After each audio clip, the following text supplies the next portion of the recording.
Thank you very much, councillors and committee, for allowing me the opportunity to speak. I'll go through our presentation quickly here. Perfect. Thank you, Melody. So I'm Jason MacDonald. I'm a local business owner here in Barrhaven, and I also have the honor of being the chair of the Barrhaven Business Improvement Area. And I'm also a resident, approximately 800 feet, I would say, probably 800 to 1,000 feet from Fallowfield Road, living in Regency Park in Old Barrhaven. Barrhaven BIA, we're in full support of this application, to say the least. Jobs of all kinds are needed here as our diverse community continues to grow with a vast array of housing types and demographics. Sorry, Melody, if you could go to the second one. Ottawa's suburban communities play a vital role within the larger context of our city, and offer the ability to be sustainable communities that are complete with work, live, and play opportunities. The careful consideration of the continued development of our suburban areas is very important and something that the BBIA has supported over the past 16 years. Barrhaven has been built as per the city's planning prescription, building of the first economy houses, the second economy businesses, and we are all now well into the third economy, recreation facilities and hotel. While growth has been consistent with approved plans, our business parks have sat empty until relatively recently. The SMBP is an industrial park and has been zoned as such since 1990. Adding warehouse and truck transport terminal as additional uses in the IL9 zone will bring significant new employment opportunities to an area planned for this activity. The requested zoning change is not different than what is being built at the roundabout at Bill Latham, and other than that, on that site, the trucking component is an accessory to the main use. The amendment requested would allow the use as a permitted main use. The SMBP is well situated with close proximity to highways 416, 417, and the 401. The site is located 4.6 kilometers or a 6-minute drive via arterial roads from the Ottawa International Airport and the urban employment area adjacent to it. The proposed warehouse and truck transport terminal uses will capitalize on this proximity and may enable synergies for logistical uses. The site is served by municipal services, has no on-site environmental constraints, and is ready for development. The location of the parcel of land is accessible by Leakin and Bill Latham. These are roads in the business park, not residential streets. These lands are for the purposes of business, not recreation. All trucks coming and going to SMBP legally have to stay on the designated truck routes. They cannot go into residential areas. Longfields, Fallowfield, Woodruff, Maryvale, and Prince of Wales are truck routes under the city bylaw and provide access to the business park from the 400 series highways. The traffic study for this application shows that the zoning change will not change the traffic generated from the current zoning. All office type uses, the former JDS plan, would have had a much more significant transportation impact than the blend of office and industrial being proposed. During peak delivery season, there could be a maximum of 400 trucks operating. It is not economically viable for delivery trucks to travel and move goods during peak traffic hours, so will not greatly impact commuter traffic. This is good for the local economy. Consumer behavior in today's economy has driven up the demand for warehousing and the final mile shipping. People expect quick and efficient delivery of goods, so they need to be located nearby. The popularity and rise in online shopping have increased land demand for logistics uses and led to new technologies such as robotics in warehousing or the use of connected and autonomous vehicles. Expanding the permitted uses in the IL9 zone to include warehousing and logistics uses will position the lands to be developed in future with land uses that require good movement. Welcoming large businesses to our city will improve Ottawa's global reputation as a key location to do business, further enhancing our ability to attract future employment development. Barrhaven and Ottawa are open for business. We as a BIA have been working diligently for over 12 years to populate these industrial parks. I'd like to remind everybody that the zoning was changed because of the opportunity that presented itself with the JDS Uniphase World Headquarters. Unfortunately, with the tech collapse, that didn't come to full fruition. Had it come to full fruition, the number of cars there would have been substantial. I believe employee levels would have been to about 10,000 people. So you can imagine the level of commuter traffic. This is very good for Barrhaven, falls very clearly in line with what the purpose is. And I'm sort of baffled to what Carol Ann's saying, and with all due respect, because from my circle, all I'm hearing is support for this. What I'm seeing is very minor opposition. The community is not heavily engaged in stifling or stopping this. There have been some little Facebook groups and whatnot, and there has been an online petition that I partially question who those people are that are signing that petition. And I think that this is very, very important for our city. We've been susceptible to being one-trick ponies on two separate occasions here, and I was a part of both of those. The first, the Forces and Civilian Reduction Plan that occurred in the early 90s under Mulrooney, when the government was trimmed, devastated our city, which created another opportunity for us to reimagine ourselves as a high-tech city.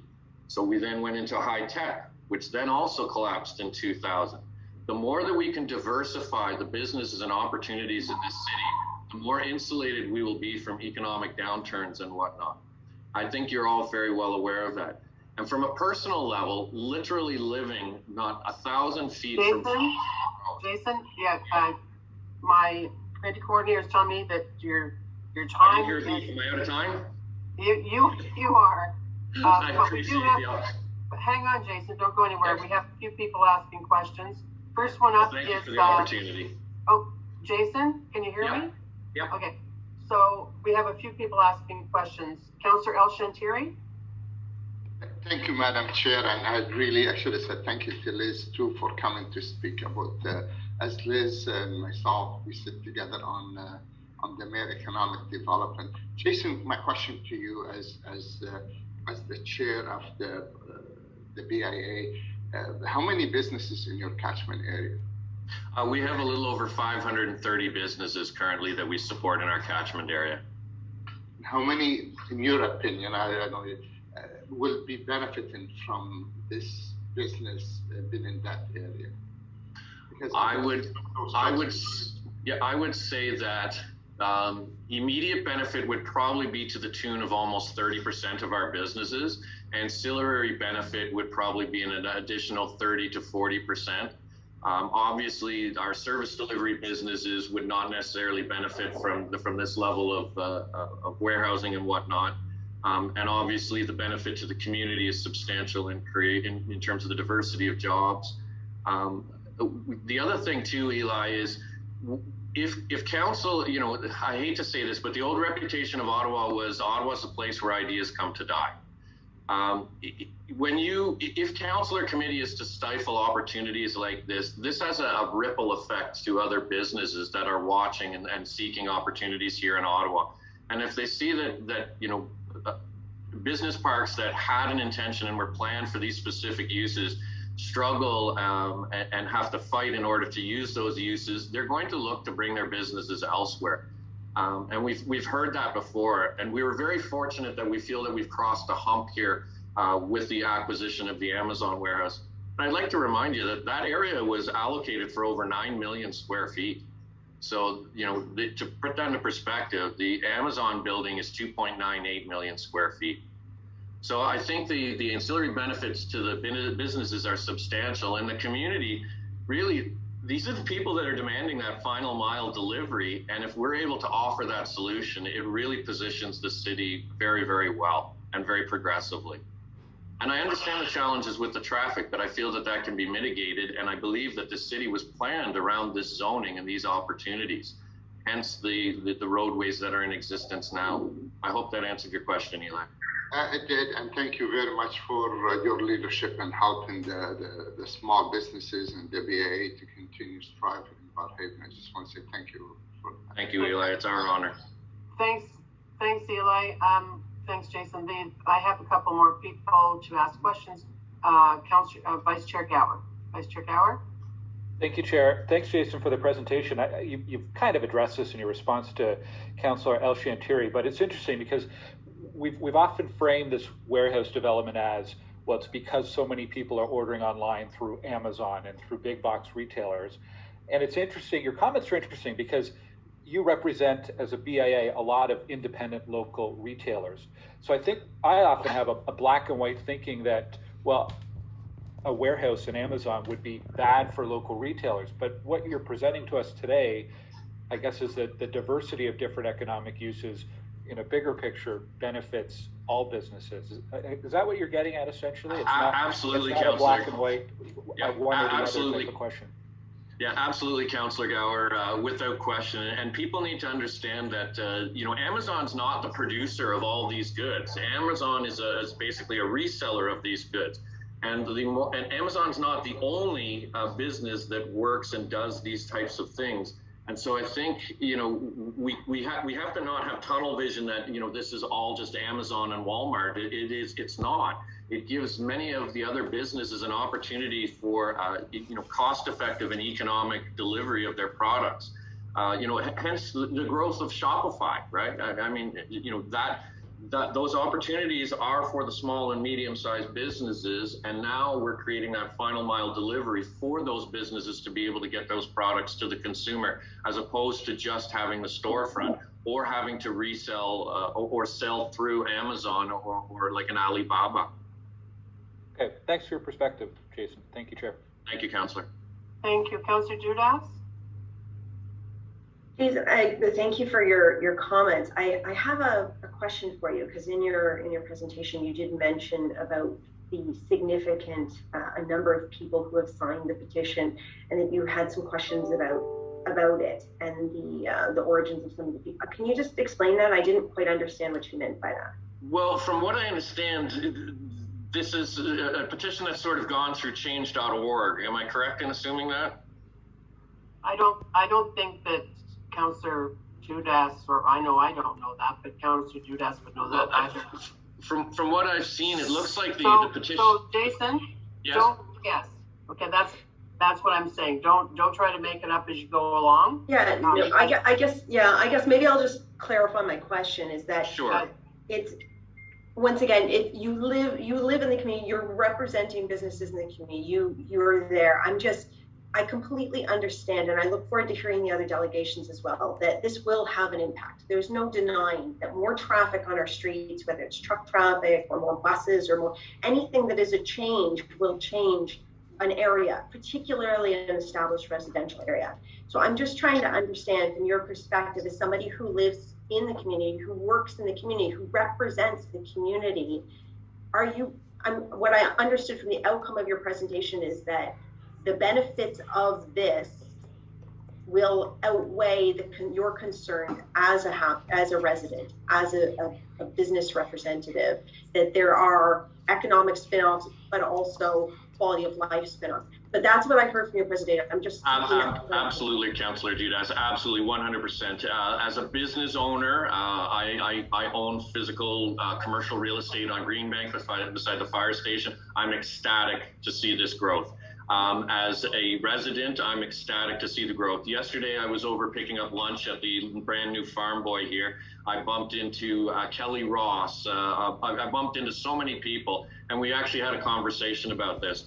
There were tons of people in the bakery section, and nobody had any opposition. And at one point in time, there was probably a group of about 12 of us there, and a good cross section of the community. Living off of Fallowfield, I will be directly impacted by any of that truck traffic, whether it be during working hours or non-working hours. I feel that the benefit to my community, the economic stability of my city, and the opportunities that this will create for my children in the future far outweigh my own personal inconvenience of possibly additional traffic or noise. And the other thing I'd like to say is we don't know what traffic patterns and what things are going to look like as we come out of this pandemic. Already there's a diversification and sort of a more leveling out of traffic as it is, as people have so many different opportunities now for work. And as you know, high-tech firms and other firms are creating work from home programs. So I think, where we're going to be taking with one hand, I think we'll be giving with the other in terms of some of these traffic impacts. And I digress. I'm sorry, this is not located in a residential area. This has been a designated business park for a substantially long period of time. Are there residential properties along one of the roads in front of the RCMP building? Yes, there are. Does the business park back onto residential properties? Yes, it does, but there's a massive buffer, including stormwater pools and whatnot. So this isn't a designated area that was built for this and has been planned as such since the the mid 80s until it was changed in favor of the opportunity that JDS Uniphase proposed. So, and this is where some of my confusion is. All we're doing is reestablishing the original framework that has been there for the past multitude of years. And for us as a BIA, we have spent thousands and thousands of dollars to try and populate both the Citygate lands as well as the SMB Park through case studies, through lookbooks, through all sorts of opportunities, as Councillor Meehan and Harder and Moffat are very aware as they contributed to some of this. It's been an uphill battle up until all of a sudden there was a flip 2 years ago and businesses started to look at these industrial parks and, fortunately for Ottawa, populate them and create opportunities.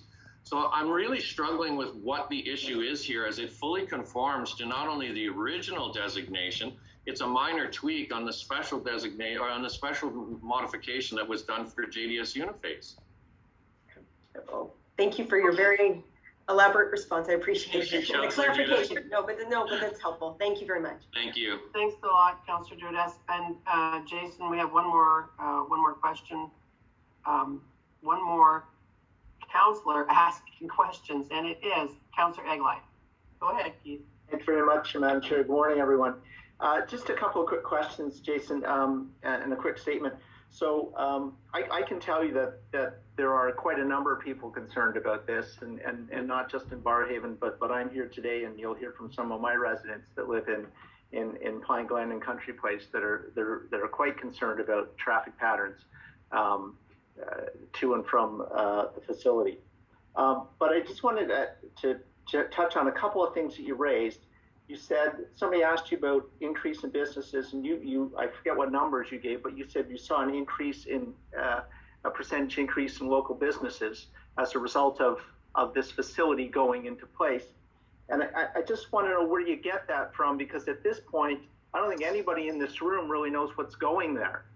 This is a pre-zoning, so we don't know if it's a food depot, if it's an Amazon, if it's a Canadian Tire, what it is. So if you have an inside track and know what's going in there that generated these numbers you've given us, if you could share that, I think that would be appreciated. Councillor Egley, obviously that was a speculative number. I was asked to speculate on what impact I felt that this potentially could have on local businesses.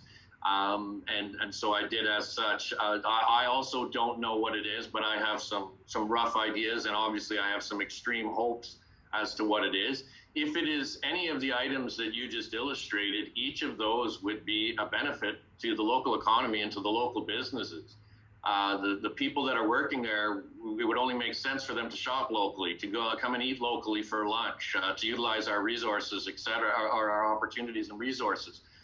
So again, multiple ancillary benefits from this, not just from the business of the warehouse itself, but what it does to the community. And Councillor Egley, I agree that Country Place and Pine Glen is probably concerned about this. Yet they're in an area that's long been established as industrial, that their community is apart from a gas field. It's across from another industrial park. It has train tracks that run through it. And with all due respect, I think that this opportunity is much better than the Crack Hotel and the Tim Hortons that's been across from that community for the past little while.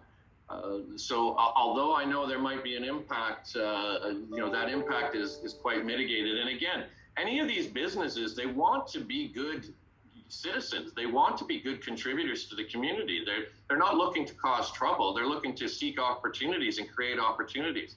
So, we can't be all things to all people, but there's 100,000 people here in Barrhaven.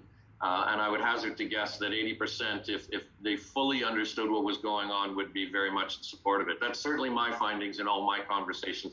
And as you can imagine, I have quite a few of them. Yeah, and I appreciate that. And I think that's part of the problem, is that I don't think anybody fully understands what's happening here, because it's a pre-zoning and we don't know who the proponent is, and we don't know what the business is going to be. So I think that's, in fact, a big part of the problem. You had also said in your comments, though, Jason, that you believe that the traffic impacts could be mitigated.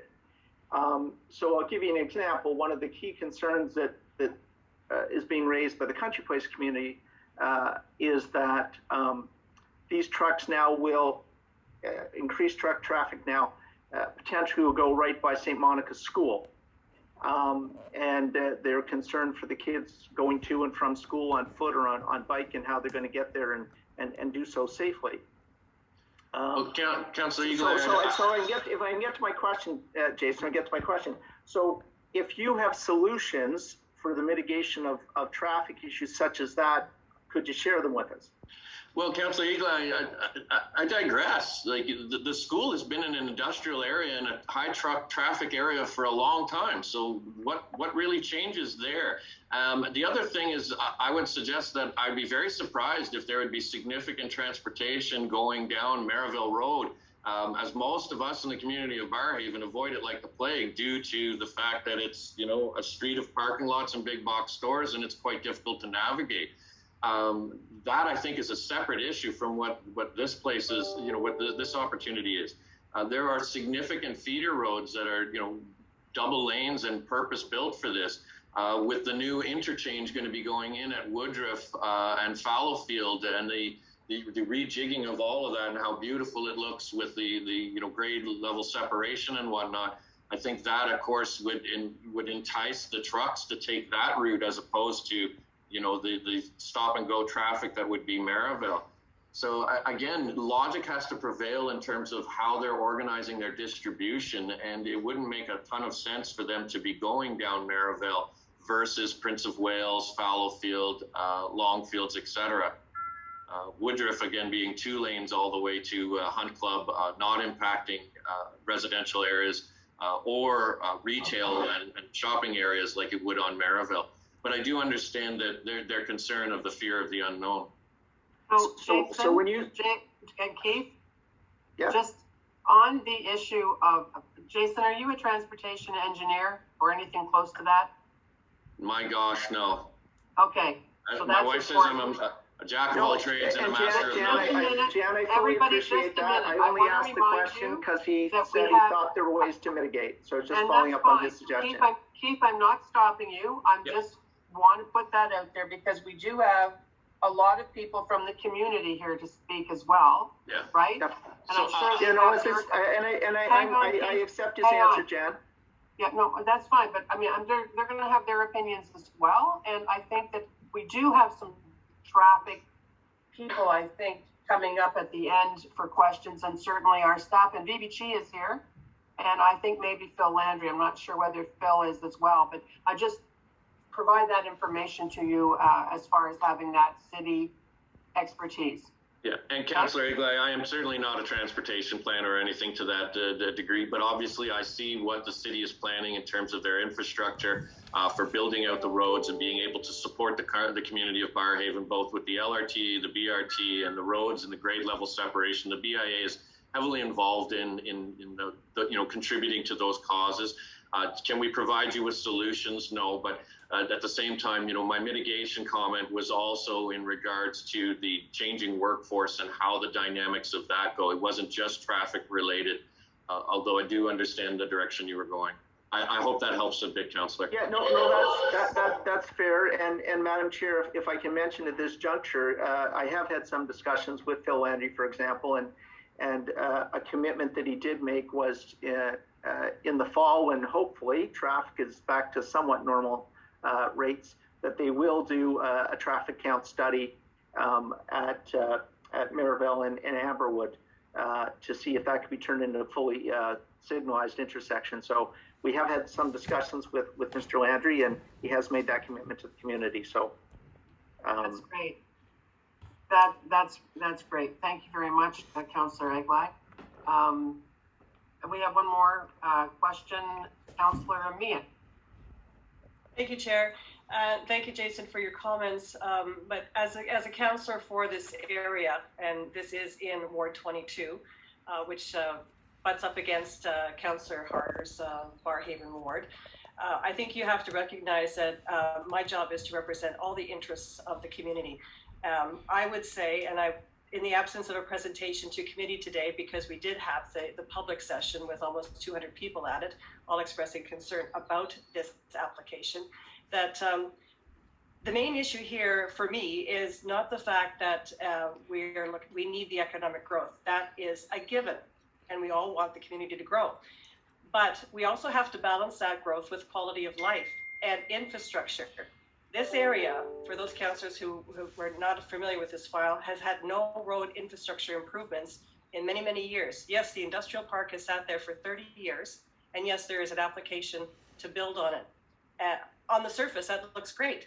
But Jason, at some point, quality of life and gridlock have to be weighed in relation to what the economic spin-offs and what the good things are.